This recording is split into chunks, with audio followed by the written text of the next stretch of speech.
So welcome to this video where we talk about the stocks that I have been buying in March 2023. So we're going to go through the stocks that I've been buying recently in the last 4 weeks. This is up to the 1st of March and I just share that with you guys. So it keeps with that transparency so you guys know what I'm buying. Also, you guys know what I'm selling. So this is obviously really important to do during a bear market where other YouTubers have disappeared. I'm still telling you what I'm buying at the moment. And also with what I'm selling, I'm not buying anything and then just going, oh, that didn't work out. I'm selling it quietly in the background. There's none of that going on here. I always share with you what moves I am making. So you guys always enjoy this series. It's the most viewed series that I ever do on the YouTube channel. I'll do the UK stocks in a few days time, but let's get started on today's video. And as always, if you want to know what I'm buying and selling in real time, the place to be is on the Patreon. You can join that through the link in the description. It's only £5 a month, £1.25 a week. It is not bad at all considering what you get on there. The Discord with 600 members to talk to about stocks on and me, and 2 exclusive videos a week. Not bad at all. And if you want to get some free shares as well, this is the investing platform I use, Trading212.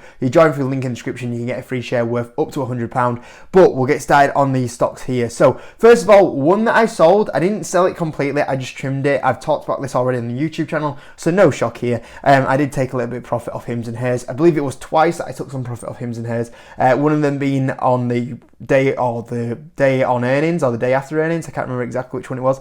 But I took over 100% return on Hims and Hers, which I thought was needed because the share price just went a little bit too crazy for my liking. And I thought, okay, there's a lot of, you know me, when there's fear out there, I like to be greedy. When there's a lot of greed out there, I like to be fearful. And when it got to $12, I was like, okay, we're not seeing $12 for a long time. Let's just take a little bit of profit off the table here. We've gone a little bit extended after those earnings. We've gone from $9 up to $12. And since then, it also did have a little bit of a pullback. So it doesn't look too bad of a decision as well. But obviously, I'm still holding a lot of shares because it is, with the share price appreciation at the moment, my second largest position. So I'm still holding a ton of shares that I'm going to hold for 3, 4, 5 years because I do think in the longer term, we'll see Hims come at least a $15 stock, and then I think we'll see us push on into the 20s in not too distant future in the next few years. And just to clarify, I am a long-term investor. For anyone that's new to this series, I do hold stocks for around about 2 to 5 years. So that's one that I did sell. The other one that I did sell was TTCF. I sold out of this position, which I made a video about. Unfortunately, this is one that we took a bit of a loss on.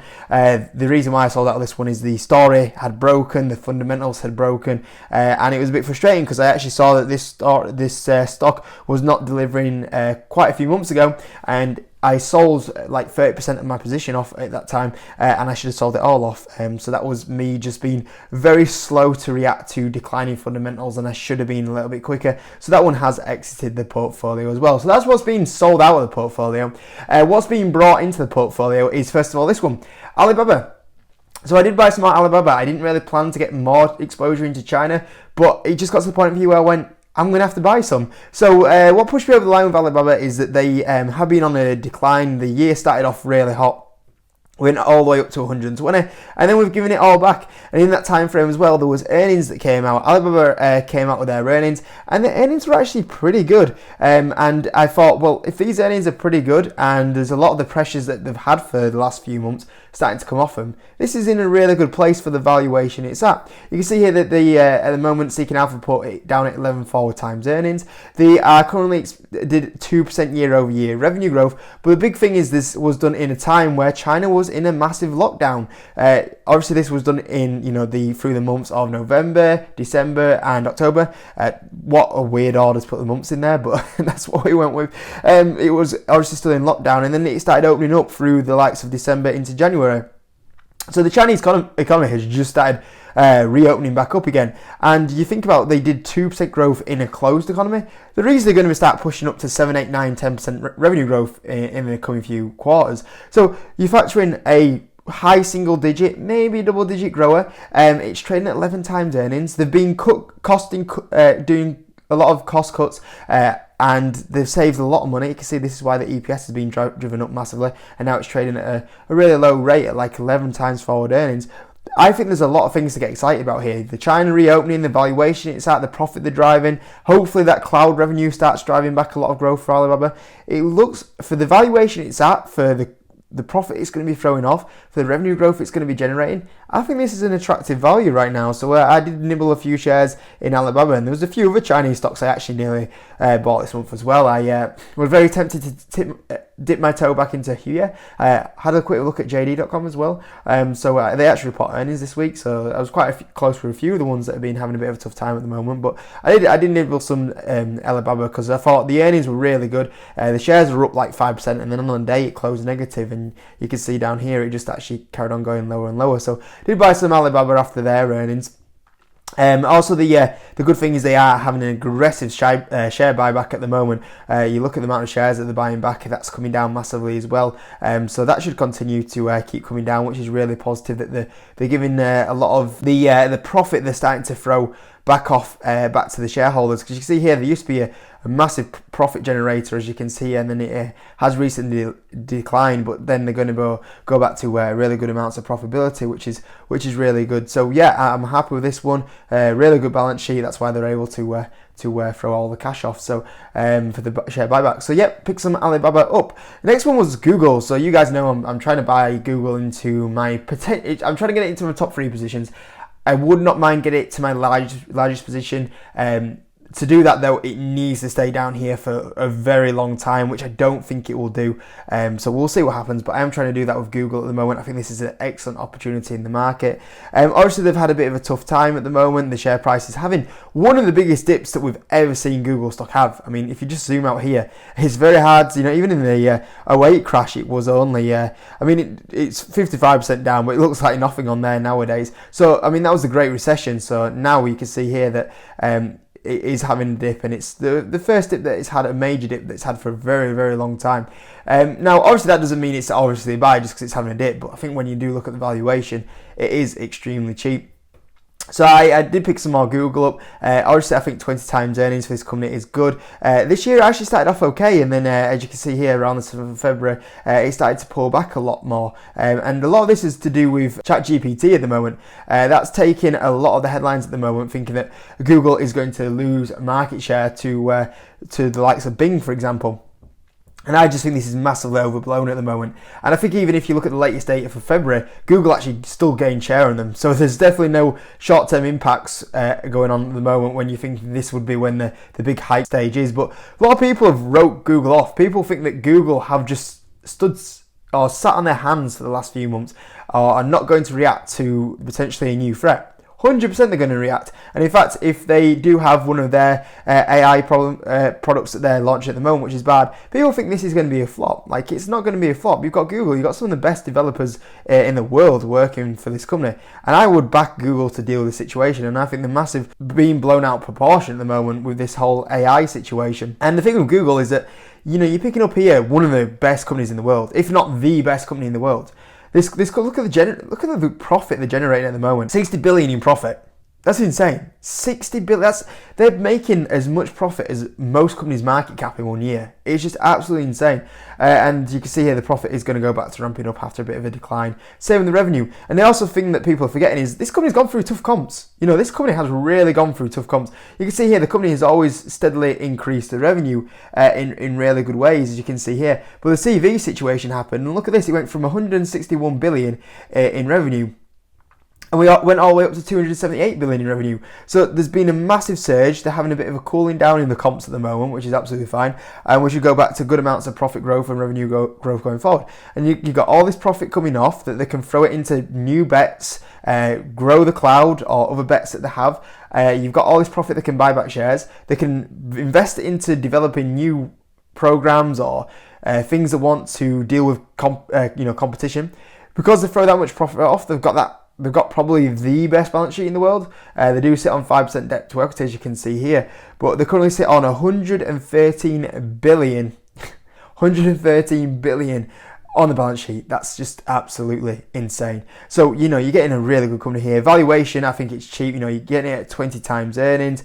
You compare that to a lot of other companies, it's crazy. You look at the price to earnings for the industry, it's cheap as well. You look at the price to earnings to fair ratio. You look at the share price to fair value using a DCF from Simple Wall Street, it looks cheap. It's just very, very cheap at the moment. So yeah, I am picking up some more shares in Google, and I think that people have written this one off because of a short-term trend at the moment. They'll be back. They've got some of the best staff working for them, the developers, the cash balance, the balance sheet. And they're going to sort any issues out, and the cloud as well is going to be a massive growth driver going going forward. That's only going to continue to increase revenues, as you can see here, and then drive profit. And I think that the YouTube and search will be back once we're out of this macro environment and advertisers start coming back to Google. I think it will do very, very well. So I've been picking that one up. And this leads me to my other top 3 position that I'm trying to build out at the moment, which is PayPal. So I am trying to buy more PayPal shares. Currently it's $76, which I think is an absolute fantastic price for this company. And it does seem to be consolidating a little bit around here. And it is now actually lower than the prices it was pre-CV, which is crazy. So it's an 86 billion market cap company. They come off earnings which were fantastic. I actually think the stock would have been up a lot on this day if it wasn't for this one thing, which we'll actually talk about in a second. But the earnings were good, even on some hard comps, even with the FX impact, it was up nearly 7%. And we should see that start rising up to 10%. EPS was a good beat. And they also raised the guidance as well for the EPS this year, which is really good. So they are starting to really focus on profitability. Now, the thing that probably kept these earnings down, even though they were really good, is that there was an announcement that the CEO, Dan Schulman, he's going to leave the business in the next 12 months. He is, I believe, 61. So it's not a shock, maybe a little bit shocked that it is maybe a couple of years early, but it wasn't a big shock. But recently he did buy a ton of shares. He bought 2 million worth of shares in stock, which kind of shows you that he's still got confidence in the business going forward. So yeah, I think that's probably what held the shares back. But PayPal is very similar to the likes of Google, where it's just had such a big surge because of the CV situation. Now it's trying to just sort out its hard comps, a lot of that situation. It's starting to do that now. The growth is coming back. The EPS is starting to be back in a positive range. And the stock's just got way, way too beaten down. And you start looking at a lot of the metrics inside the company, for example, you know, if you look at total enterprise value to revenues, it's a 2. Historically, it's been about a 6. If you look at normalized earnings, it's normally around a 30. It's down at a 15. If you look at the market cap to free cash flow, it's down at a 13. It's normally 20s, 30s. One of those where PayPal is going to get back to a $100+ stock. It's, you know, towards that $150 range in the next 5 years, 100%. And I think it's just a safe stock to have my money in. Everyone needs PayPal, and they've got obviously Venmo coming up, which is a major growth driver for them. So yeah, I think this is an easy company that's just going to grow high single, maybe double digits, and carry on growing that profitability. And obviously buying back shares as well. They've got a really aggressive share buyback program at the moment. So I think PayPal is a good opportunity as well. So those are the first 3 stocks I've been buying. The fourth one is the King. So obviously, I'm no surprise here. I think this one is on it nearly every single month. So I actually haven't bought King for the while. The last time I actually bought King was actually before earnings, which was roughly around this dip down here. It drops back down into that $15, $16 range just a little bit before earnings. And I thought, okay, I'll have one more nibble here. It was a little bit risky with it being earnings, but I thought I'd just buy one more time. And obviously, it's gone up a little bit since then. It's up nearly 20% since I put that last buy in. For me, DraftKings at 19 is probably a little bit of a hold off now. I'm probably going to wait and see if it does drop into that kind of $16, $15 range. If it does, then I'll buy. If not, could potentially be my last time buying DraftKings. We'll see what happens there. But yeah, I did buy some DraftKings during that time frame. I bought before earnings, and it looked a good decision because earnings were fantastic. They were 10 out of 10 earnings. The EPS was a B. The revenue was a B. 55 million beat as well. 80% year over year. Monthly active users was up. Average revenue was up. They raised the 2023 guidance. They improved the revenue guidance. They improved the EBITDA. The losses are coming down. Obviously, you guys know this one so much from my channel. Obviously, I believe that online sports betting and casinos are going to be massive in the next few years in the US as more and more states come online. Obviously, it all kind of really started in 2018.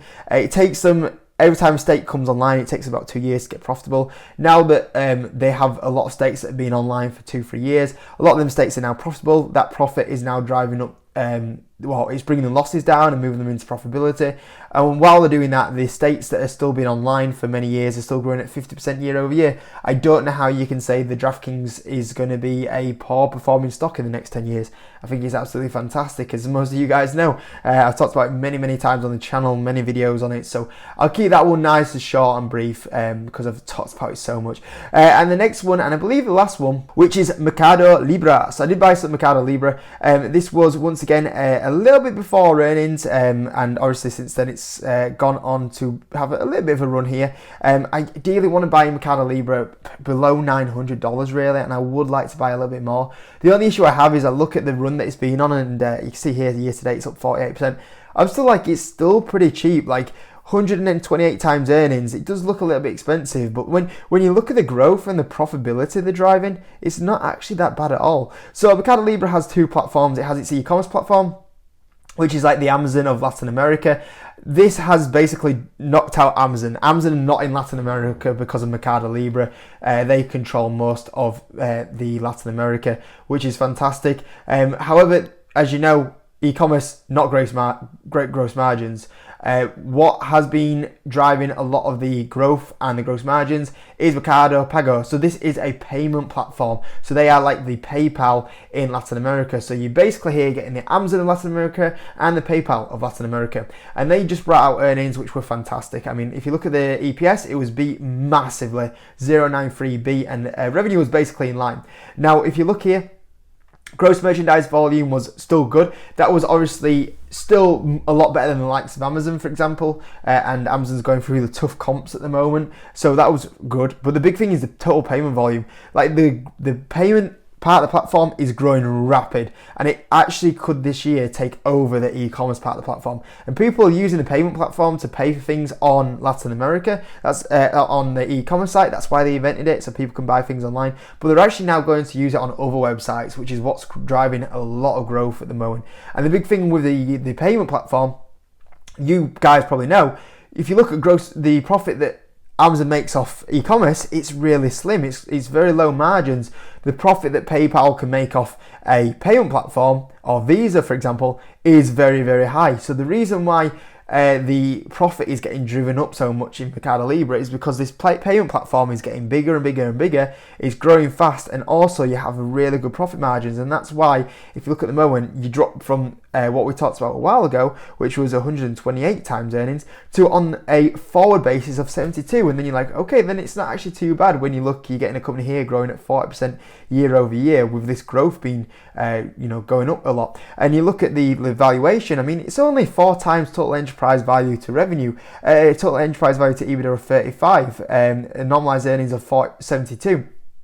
And it is on a little bit of expensive side, but you got to remember, you're just picking up a company here that just came off 40% year over year growth, and you look at the profit they're driving up. This year they're expected to go from around about 482 million up to 800 million profit, and then the year after they're expected to go to 1.2 billion in profit. So you can see here the profit is rapidly going up at the moment. Yeah, I really want to buy more of this, and I still don't think it's actually a crazy valuation here, but I would really love to get it more towards the $900 range if I can, and that's, I think, where I've kind of stalled at the moment. And you never know, if we have maybe one earnings that somehow spooks the market, or if we have a bit of a downtrending month, maybe this does drop 10-20% and then it comes a buy. So that's what I'm kind of hoping for. I was hoping it to bring out really good earnings and drop, and it didn't happen. It obviously brought out good earnings and the share price did well. So yeah, I want to buy more of this one. The only problem is it's probably gone on a bit too much high of a run at the moment. So